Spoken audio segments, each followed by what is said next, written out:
Haleluya, turabaramukije nanone mu izina ry'umwami wacu Yesu Kristo. Uwo muvugana ni Uwimana Caritas bakunda kwita Mama Janti. Yesu yahaye agakiza ari umwana nk'abasazanye nawe, Imana ishimwe cyane. Rero turafashwa n'ijambo ry'Imana byanditse mu butumwa bwiza uko bwanditswe na ubutumwa bwiza bwa Yesu Kristo uko bwanditswe na Mariko, igice ni cya 2.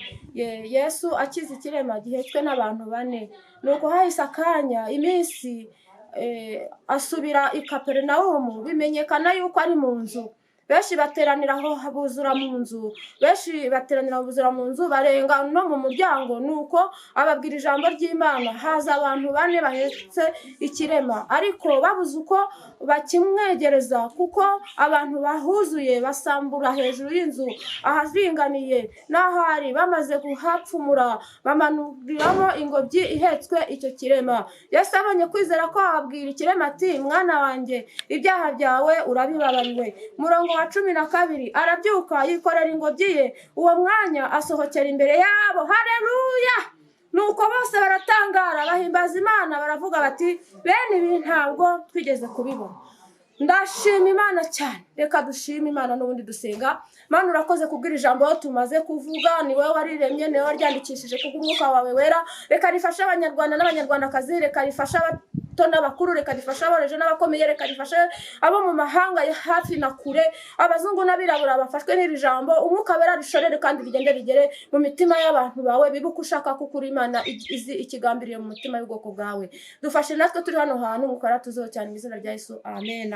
Haleluya, turabashimira cyane kubwo gutega amatwi ijambo ry'Imana. Uyu mwanya none handi gufashwa n'ijambo rivuga ngo habayeho ikirema gihetswe n'abantu 4, ariko ubwo byumvikana ko yari amugaye amaguru, amugaye amaboko, amugaye ahantu hose, kuko tujya duhura n'abantu bamugaye bafite imbago. We nta mbago yagiraga. Tujya duhura n'abantu bafite baheze mu buriri. Wowe rwose mu buryo bugaragara nta n'umuntu ngo yari afite ngo wamugezaho ari yigenza.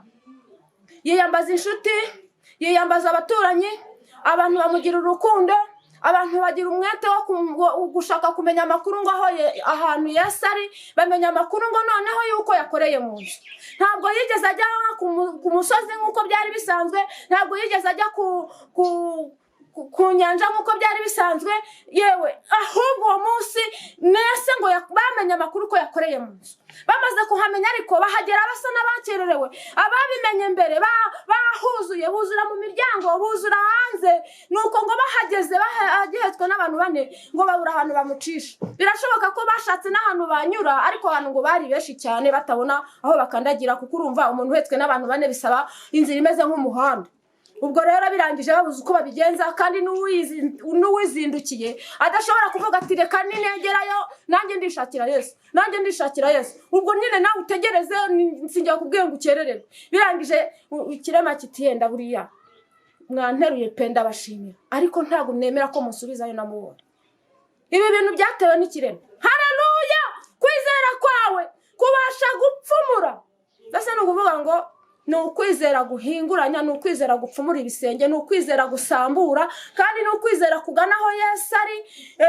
Kubwo kwizera kwawe ushobora gusenga ugategereza, ariko noneho wasenga wawe udafite ubwenge. Uyu muntu yatagira ubwenge bwo gusambura, mbese ubwishi bw'aba bantu byari gutuma akira nyuma y'abantu. Sibyo nabyita. Yesu yari kubanza abaje mbere, akajya hera ruhande. Ariko kwizera k'uyu muntu byatumye abatanga gukira. Haleluya! Byatumye abatanga gukira. Iyi Mana ifite imbaraga, biterwa n'uko yifashe. Hari ijambo riri muri Zaburi rivuga ngo ku munyembabazi nziyerekana nk'umunyembabazi, ku kigoryi nziyerekana nk'ugoramye. Biterwa n'uko ufashe Imana. Nanjye maze gukizwa naravuze ngo umugisha ntabonye kuri mama sinkubone kuri data wanyanze ndi muto. Ngiye gukurikirana iyi Mana ndebe ikintu nzayikuraho. Ndakizwa ndayikomeza, ikata hariya nyikata, ngaho mu cyumba, ngaho mu rusengero, ngaho mu misozi, aho bavuze Yesu hose nkajyayo. Ndangije nomatana n'Uwiteka nk'uko Kalebu byagenze na Yosuwa, ngo bomatanye n'Uwiteka. Imana ivuga bahari, arangije agabana umugabane kandi atari umwisiraheli. Ubwo nanjye naravuze ngo ibintu nakuye mu bapfumu simbivane kuri data, simbikure kuri mama yadusize tumeze nk'inyoni zitagira ibyabo. Ningiye gukurikirana Imana, ubu ndashima Imana nanjye mfite amazu kubera Imana. Rero nawe kubwo kwizera kwawe ufite, hari ikintu cyaguhejeje aho uri. Ufite inshuti zawe zijya zigusura zikabona ibibazo ufite, bati se twamukorera iki? Tanazi na Tanazi twamufasha iki? Ko aho tumusize ariho tumusanga, twamugeza kuri Yesu gute atabasha no kugenda ngo agereyo? Bigira inama baramuterura sasa. Amen. Baramuterura baramujyana, bagezeho basanga ngo Yesu yakoreye hehe? Yakoreye mu nzu. Subu turabigenza gute? Avuga ati reka tubanza duperereze tumenye icyumba aherereyemo, aba ariho dutsambura. Nuko ngo barazamuka, ngo barangije ngo barasambura. Haleluya! Kwizera gusambura, kwizera gupfumurira aho Yesu ari. Iryo jambo riri kumfasha cyane, bitewe n'abantu batambamye mu bitewe n'abantu batambamye mu miryango badashaka ko wihurira na Yesu rata.